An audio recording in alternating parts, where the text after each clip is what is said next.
How are we feeling about the market right now? It's time to build, right? A little dropping, a little quiet. I kind of like it.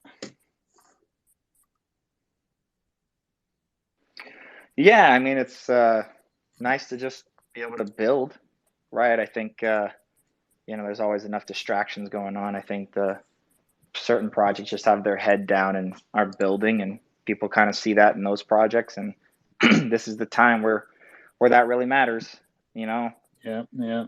PFPs aren't everything right now. I think a lot of people are seeing, and there's the drive for more utility out of holding an NFT than just a PFP right now. I think the market's kind of showing that. Yeah, I was exactly. actually was chatting about it actually just with a group before I hopped in.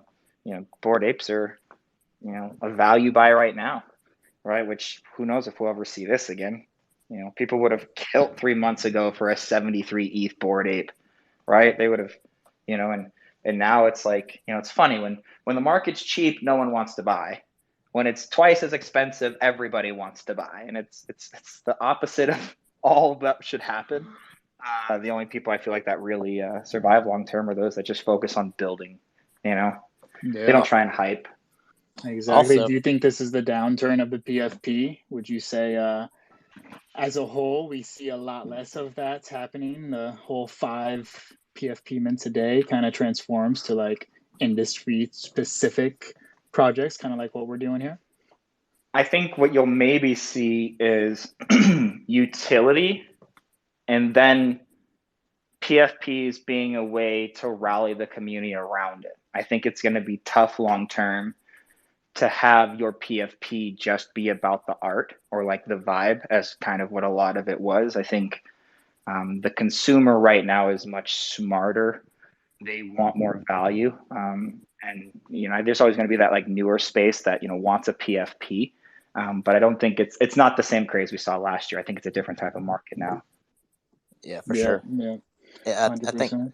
making money masks a lot of shit in the industry. And so when you start seeing this downturn, that's when people really start digging into what the projects are, how are they going to make you long-term money, what's the utility, that kind of thing. When everything's going great, nobody cares about long-term utility. This is a great community because everybody's happy and making money. And so these are the moments where you should really start seeing projects separate themselves.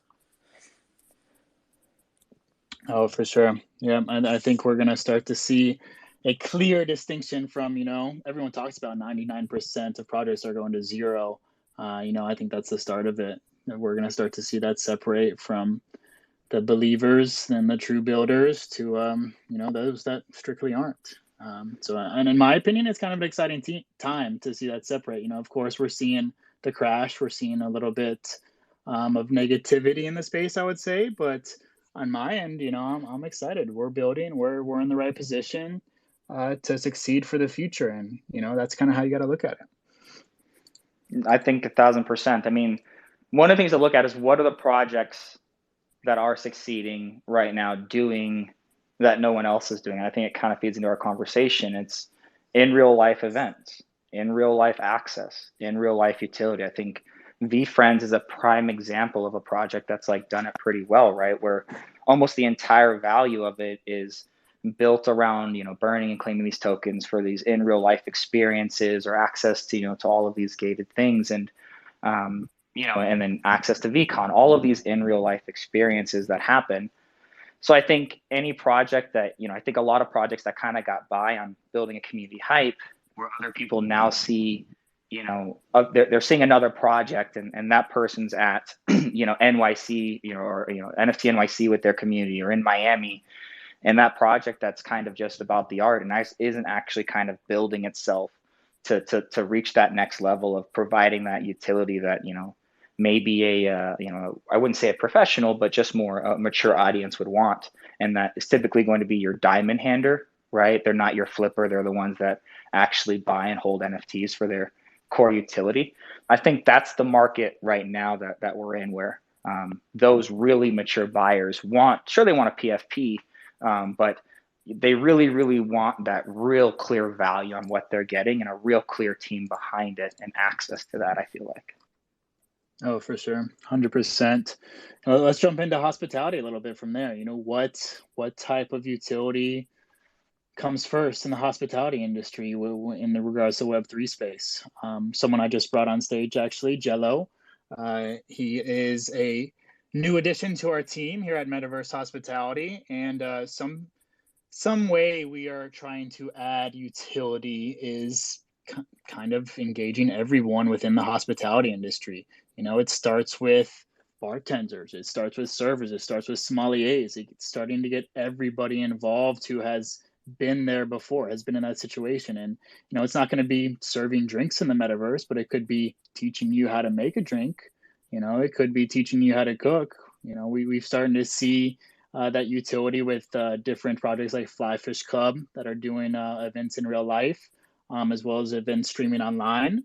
And that's why we've brought Jello on the team to bring in kind of a live stream type atmosphere, a content creator that also knows food and knows how to cook really, really well. And we're going to continue to bring on members of the hospitality industry that show that passion for not only hospitality, but Web3. And I don't know if you want to jump in, Jello, to kind of briefly go about what we've talked about and the utility we're going to offer. But I'm excited to have you, and I'm excited to see the content we create for our team. Yeah. Hey guys, I'm Jello. Well, a little something about myself. I've been in the food and bev industry for about 13 years now, really. And I've been really passionate about my career in cooking and making menus, running restaurants. In this past years, though, because of COVID, I got really into crypto slash NFTs slash Web3 slash metaverse. And I had like this vision in my mind, like what I want to do, what can I do to bring my skill set towards that area? Because I really truly believe that this is just the first step of metaverse. Everything that we do right now will probably be moved into like metaverse Web3. It's just matter of time. So I was like, how can I do it? And I actually found Tom, the Metaverse Hospitality, and I kind of like scroll down a little bit, read about them, and I was also following actually the Flying Fish Club, and I really loved the idea. And as soon as I heard that Tom is hiring, I just rushed in. Didn't even prepare my resume. I was like, I need to message this guy. So yeah, so that's Yeah, how. I appreciate the straightforwardness. I literally saw the excitement within the email, and yeah, we had to talk right away. Yeah, so that's how I started. I am now in process of making a script, trying to have my friends that are really good in videography to kind of help me with my first video. I'm trying to get something out probably in the next week or so. A little introduction, you know. I think it's Yeah, gonna so be just to put into play what we talked about, exactly. is literally, am I lagging here? Is this? Jello, mute yourself, buddy. Yeah, I can hear you. You got some mic feedback, I think. Yeah, maybe mute yourself there, Jello. I will. Hold on.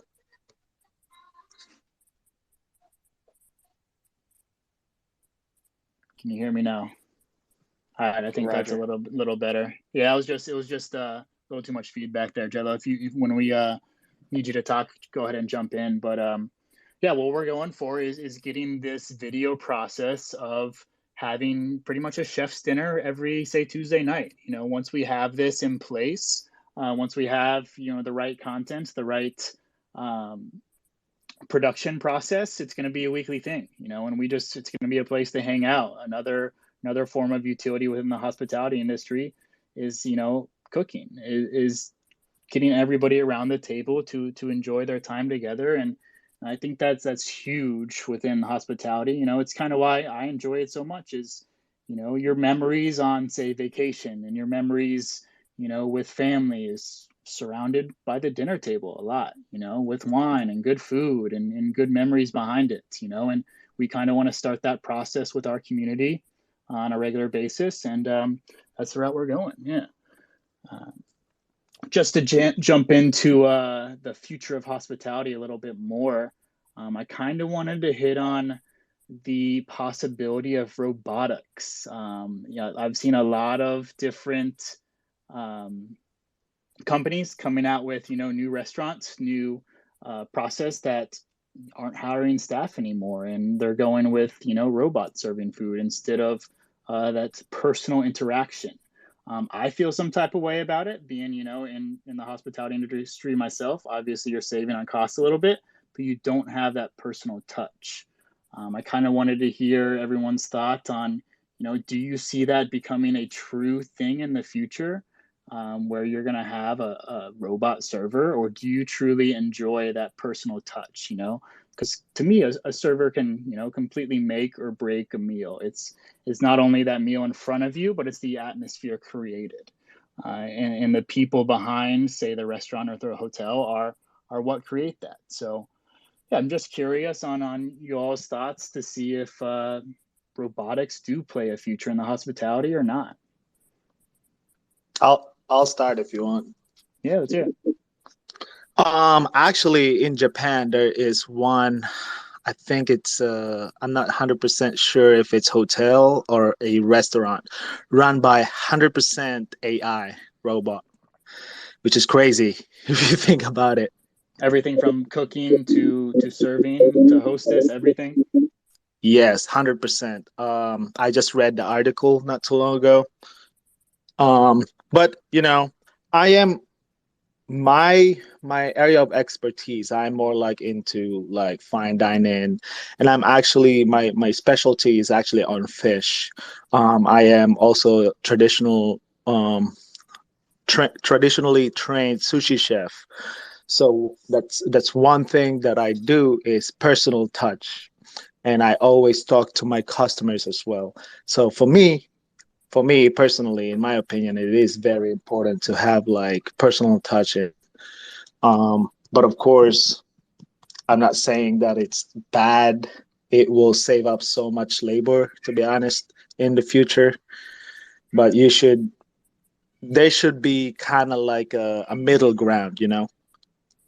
I wouldn't do 100%, but definitely that will work out a little bit better if it's just like if everything just meet in the middle, just balance of personal touch and AI, whatever personal touch can do better, which is putting your emotions to your product, putting love to your product basically, and passionate and genuinely, you know, versus a robot just straight up serving you.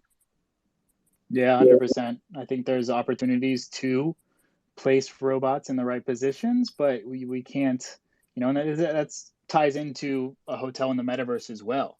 How do we still offer that personalized touch while being online?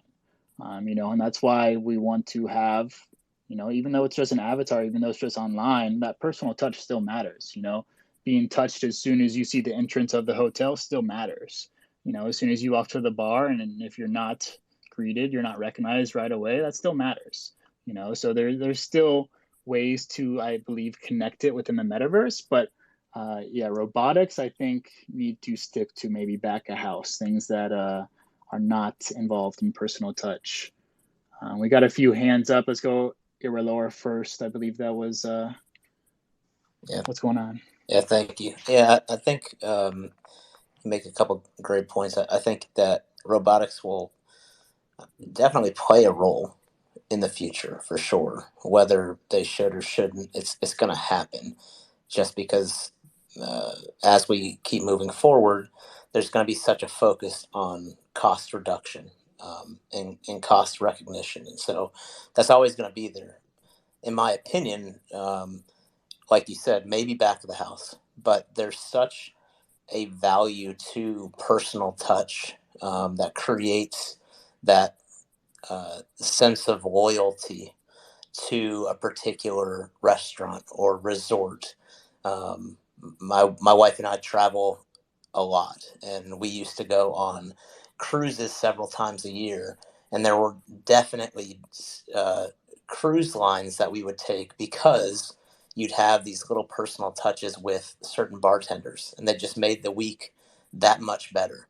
And there's definitely been meals that we've had that are mediocre at best, but they're masked by having such a good service experience that we're willing to go back and we want to go back. And so you create these, and I'm sure everybody in here has it too. You have local restaurants that you'll go back to time and time again because you know the people there, you know the servers, you know the bartenders. They make you feel like you're at home.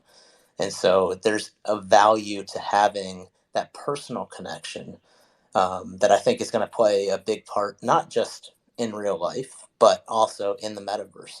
And you see it every day, right? Like, you look at the things that have been automated in such an incredible way so far, like Siri and Alexa. The whole reason they have names is because you create a personal, you have a personal feeling connection to an actual name. And so still having robotics and AI and that kind of thing is great. It's going to have a place, but you still have to have a personal connection, face-to-face connection, because that's the other thing that we haven't really discussed is how personalized people are in terms of their experience, their food that they want, their um, allergies that they have to navigate. That's going to be very difficult with a robot. And so I still think there's massive value to the face-to-face personal connection. Oh, 100%. I don't see, talking with the family and being like, oh, that robot, that's what we need to go back to. That he was an amazing server, maybe amazing food, but it's really, like you said, the atmosphere, the servers, the staff, the friendliness and all of that brings you back. Absolutely. Yeah, for sure. Crypto Keto, what's up? Hey, how you doing? Couple points. I think we can kind of look towards what banking has done as far as the progression of the robot slash ATM taking over for the tellers. I mean, 20 years ago, you would have said that it's impossible to have bank without people, but commonly now, and especially the new generation coming up, all they know is how to bank online. And I think going to in the restaurant with a similar situation, I think we may be like society where we kind of get split up, where you have the lower end dining and the fast food type joint going to robot for the in and out. And then you have the high end that people, I believe, still enjoy, especially on a date night or Valentine's Day. You don't want to go to a place where you got a robot that's going to bring you your fancy meal. You kind of want the whole experience. So that's, Yeah, very true. There's, always going to be two sides of it. I'm sure those fast food, McDonald's, the big brands, I'm sure will eventually go that route because it's simply cheaper, but yeah, you're right. There, you can never substitute 5-star service. especially now. I mean, McDonald's already in the metaverse where you can order and get it out of your door without, you're getting the digital interaction with them. Yeah, very true. Very true.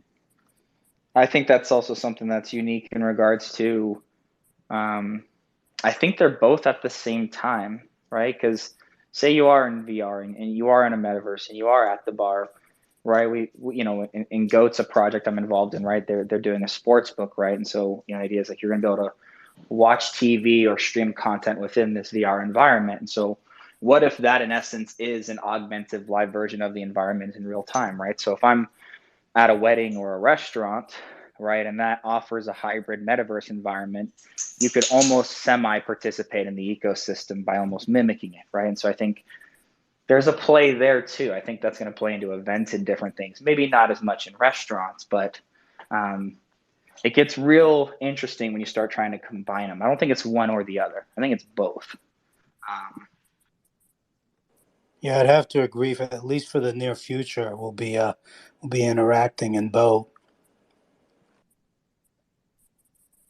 For sure. Biggie Smalls, welcome aboard. Did you have any comments on the robotics and the future of hospitality there?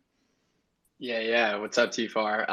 No, look, I think one of the things that like we're seeing in our business is the rising cost of labor. Is obviously pretty inflationary, and across the board, a tightening labor market where you're having to pay, people more, and specifically, kind of in the service industry, whether it's, at high-end restaurants or at hotels, retaining that talent, that can offer that unique experience that people are paying for. So I don't see that going away. And then, as it relates to like, different types of hospitality, I think that, the nicer the restaurant or, the nicer the hotel that you're staying at, I think that the more likely they are to forever have people there, because I think that, that will be a valued, interaction. Like, maybe 10 years ago, it was like cool to be interacting with this robot because it was the first of its type. But I think, as we look out 5-10 years into the future, it's going to be more commonplace to have that automated, ordering system. Like I'm waiting for the day where, Chipotle is going to be all online, or, just everything will be via touchpad, and then you get in line and do it, because the slowest part of that ordering process is like going down the line and telling them what you want. Whereas, when you go to a nice restaurant, you're then presented the menu, you're given the specials, those things are memorized. And I think that, people will value that human interaction that you have, and, getting their opinion. Like you can't really, give that to a robot, when again, you're kind of paying that higher price for the experience. So, again, we operate, and manage a few hotels, and, the like labor market over the last 18 months in hospitality, obviously, like, some people were furloughed, right during COVID because everything was shut down, but like getting the people to come back to work and then retaining them, that's just been a line item in budgets, that we've had to, increase substantially to kind of retain that good talent, that makes staying at that hotel, the unique experience it is.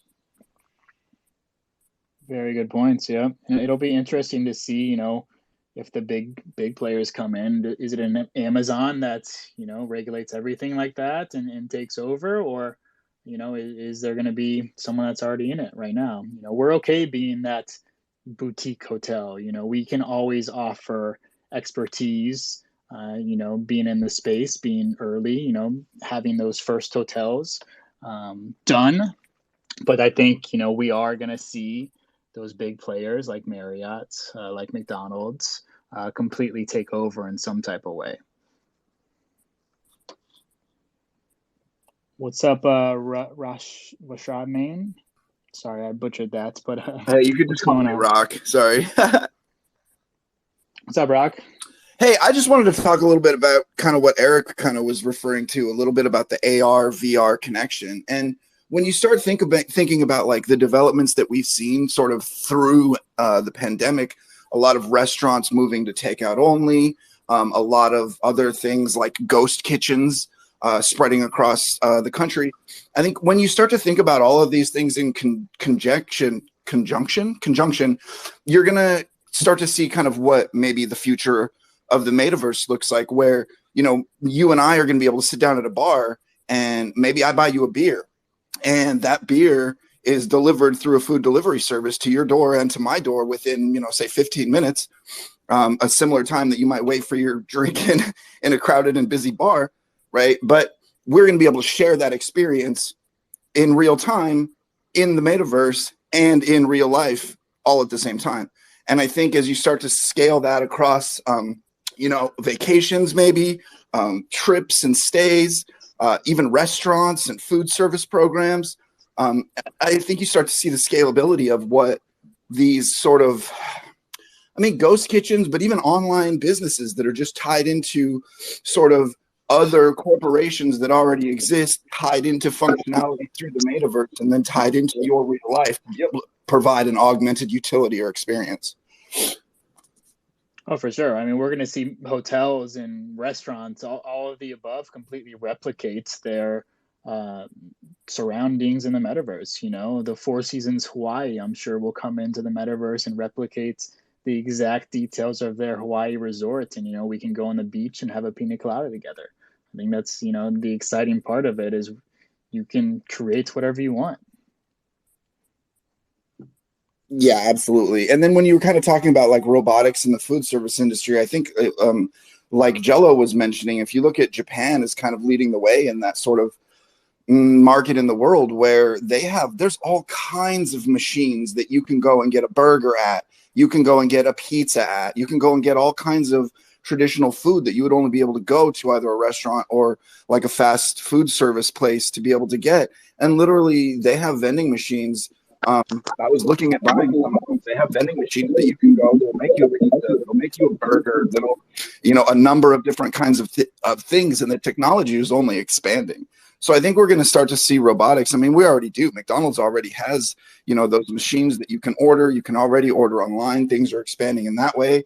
And I think we're going to start to see that certainly across the fast food sector to where most of the operations can be automated. A lot of these, you know, conveyor belt type burger stations, and if they can build that into a box where a small machine can do all of the functions that you would need to go into like a McDonald's to get and go get a burger and fries, there's no reason they can't automate all of those positions across a McDonald's. But I think when you start to look at, like we were kind of inferring to, or maybe even talking about directly, when you start to look at the fine dining aspect, you know, personal touch, matters. When you think about what wealthy people want, they want exclusivity, they want luxury, and they want that face-to-face. They have butlers, they have maids, they have people that do these sort of menial tasks and services for them. Why wouldn't they have people to serve their food? I think that there's kind of a tradition about that, and there's also a connection about that between people. And certainly with food is like, I always say that food is like the voice of the soul. When you make food with love and intention, you can speak to somebody else in a language that translates across all languages, but that also carries the intent of the message that you were trying to put into that food in the first place. And I think that sort of interaction requires two different people. And so I think that you're going to see, for cost-effective base and other reasons, the robotics and AI spread throughout a bunch of different functionalities, certainly back of house, but always, I think, across the top end of the levels of service, you're going to need that face-to-face interaction. Yep, for sure. It definitely, you know, makes, especially if we're talking, you know, 5-star, 5-diamond, top luxury, that you have to have it. Jello, what's up? Did you have your hand up there for a second? Yeah, I was just listening to Biggie earlier. Yeah, he was right. The labor is crazy right now. Labor, food cost is literally doubled, sometimes tripled, sometimes quadrupled. So it'll only be a matter of time. People will find a way to actually put that robots into work. Right now, we probably don't know where they're gonna be standing, like effectively, you know, but it will be, because I've seen it happen. Literally, for example, the wings I'm selling in my restaurant.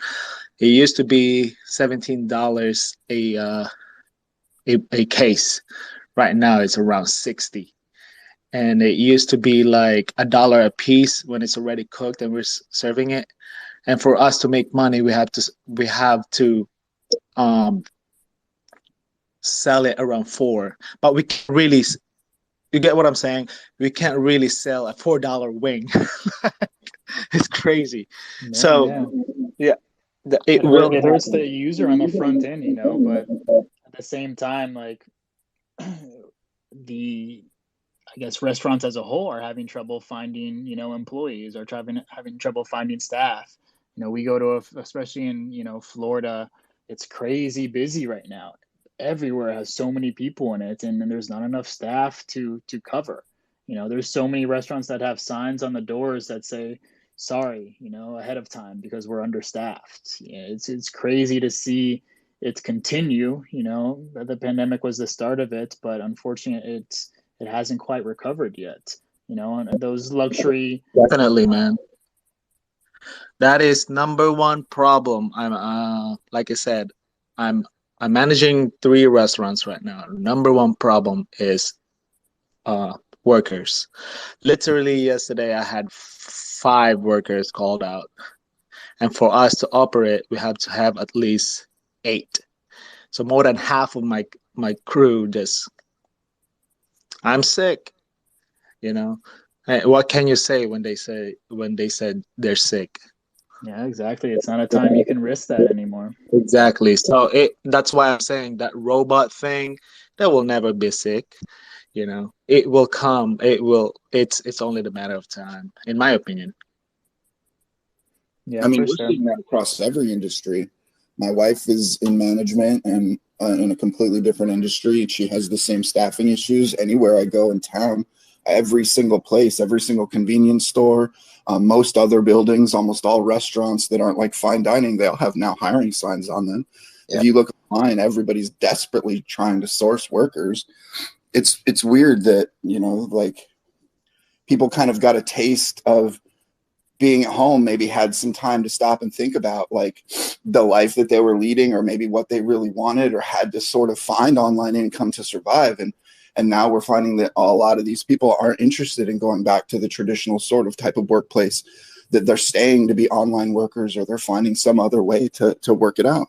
Well, not only that, but the available opportunities now that are work from home nationwide are incredibly high right now. And so I work right now in the employment screening and hiring space. And we are seeing, so the typical tenure for somebody right now in a job is 18 months. And right now we're seeing that under 6 months, because how easy is it for somebody to pack up a laptop and send it back to their employer?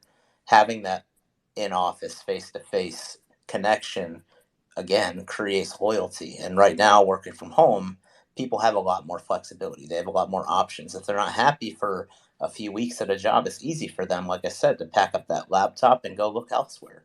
And because there's so many more opportunities now, they perhaps, like you said, Rock, they don't want to work the typical hospitality hours where they're working till 11, midnight, 1 in the morning, something like that. They're working weekends and holidays. The work from home and COVID really expedited the availability for people to switch industries and get positions that are truly work from home. Very true. Yeah, the hospitality burnout is a real thing.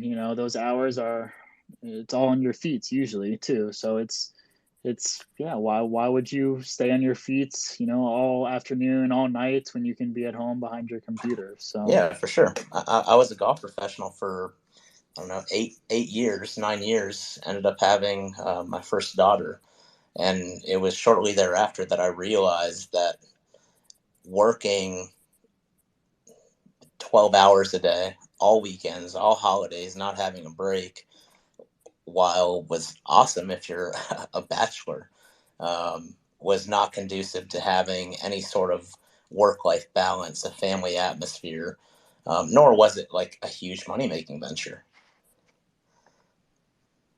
I mean, it's similar to me. I'm a chef by trade. I've done every job in the hospitality industry, from busser, to runner, to executive chef. I have culinary training, been to culinary school and through. I've been a sushi chef. I've done all kinds of things. I work full time in the Web3 space now, and I would never go back. Hell yeah, man. It's a grind for sure. 100%. I actually chose 4 o'clock because when I was in the industry, that was literally my only downtime, probably between 4 and 5 o'clock. After lunch, service was all cleaned up, before dinner service, and You got a little bit of time to sit at the office, maybe eat your lunch and dinner because you didn't really have time for both. And I want to bring in everyone in the hospitality world to Web3. That's the main goal here of Metaverse Hospitality, is onboard the masses, get everyone who's involved within hospitality, whether hotels, restaurants. I mean, you can go further than that even, but we want to find a way to onboard them, and each individual, each company can have a different route. I'm going to go ahead and plug Metaverse Hospitality a little bit more here, but we are opening 3 hotels in the metaverse before we ask for you to invest in us. We want to have that value clear and upfront before we release our NFTs. So by the end of April, we're going to have 2 hotels in Sandbox and 1 resort in NFT Worlds completely finished. We're actually going to drop a little teaser for our NFT Worlds resorts here on Twitter and Discord here in a second, but it's going to be literally a destination in its own. We want to provide the same amenities that a resort in Hawaii would offer, to their guests.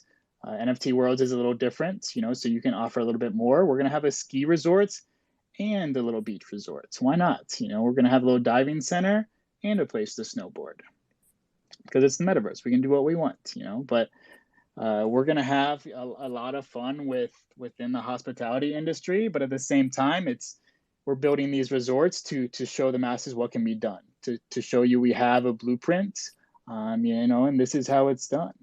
So when we do release that, I would love y'all's feedback. Let us know what you would like to see. But as we're here in Spaces, how do you all see hotels, restaurants? How do you see them truly succeeding in the metaverse? What is it going to take for a hotel and restaurant, anybody in the hospitality world to truly be successful? Thanks for posting that little teaser there. I think it's twofold. One, I think you're going to get a partial adoption by offering metaverse utility, but I think when you look at Marriott and these places, the reason people know they're going to take over is because they have the inventory and the experience for the user in real life. And I think that's going to be the projects that can partner together to augment that or bring that utility is really like what's going to decide it, right? Because it's you see it now. People are going to expect in the long run, I think that their ownership to usage of the asset in the metaverse is almost going to be like almost indirectly always tied to the gated token access of that set experience, right? So if you're a platinum member, right, when you go to connect your wallet to that site to book, it's going to award you certain perks, and that also is going to augment probably your experience or the layer of your experience that you can augment within that environment for your utility. So I think it's going to be plus again. That'll be the deciding factor, I think. Oh, for sure. A huge factor, is going to be the rewards programs, I think, for just about every company, every industry, but it's so huge within the hospitality. I think rewards program are automatically thought of, hospitality deals pretty much, so yeah, I see that being a huge factor. I think NFTs were made for rewards points programs. I think that it takes the value of it out of the hands of the company.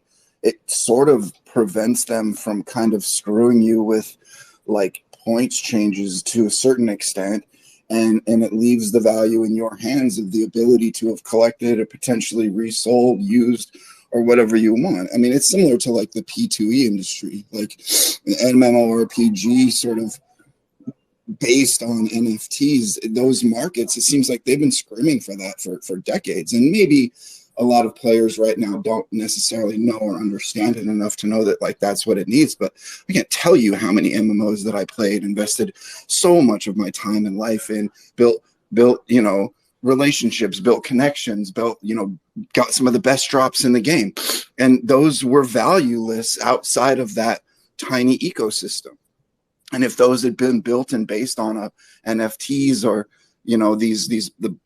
being a blockchain project, then even years later, I would have been able to log back into those accounts and been like, oh, hey, I got $5,000 worth of original Warcraft equipment, or whatever. And I think again, the rewards points and portions of the hospitality market, certainly hotels and stays, like Eric was saying, Marriott and some of these massive brands. Answer your original question, it's the utility and gated luxury, I think, are the two things that that hospitality brands are going to need to provide to be successful in the metaverse. In all fairness, luxury has always been gated. It's always been gated behind a price point. It's not. It's the same thing, right? You're just talking about gating it behind an NFT. It's just bringing it to a different audience. So, what's up, Jello? And also, just to add on what he just said earlier, it's also like exclusivity. People will pay literally just to have that exclusive feeling. Like people that has money will pay for. They don't care. They literally don't care. And I know that based on experience. One of the I wouldn't say restaurant, but one of the property we manage is also a nightclub. I see some people were just like, hey, drunk people with money. They were just like, hey, you guys have extra space there? And our VIP coordinator will just say, yeah, I just need $400 a head. And then this guy has 12 of them, gave his card and swiped without even asking. Now they got charged for like how many? I don't even know, but I'm just saying, it's like that exclusivity. Even that small space in that club, they will pay for it just because they're exclusive, they're VIP. So one thing that we can give to people are like that feeling too. It's like you have our NFT, it's exclusive, and there's just so much utility in it. And I think that will bring up value to it.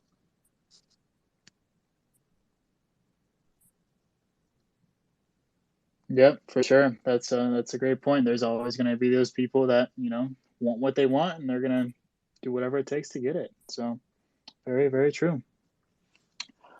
So we have a sweet spot right around 45 minutes to an hour. Like I said, I wanted this space to kind of be a break for people in the hospitality industry to come in, stop by, when they are about to start their shift, about to end their shift, and get them involved within Web3. We're here every Tuesdays at 4 o'clock.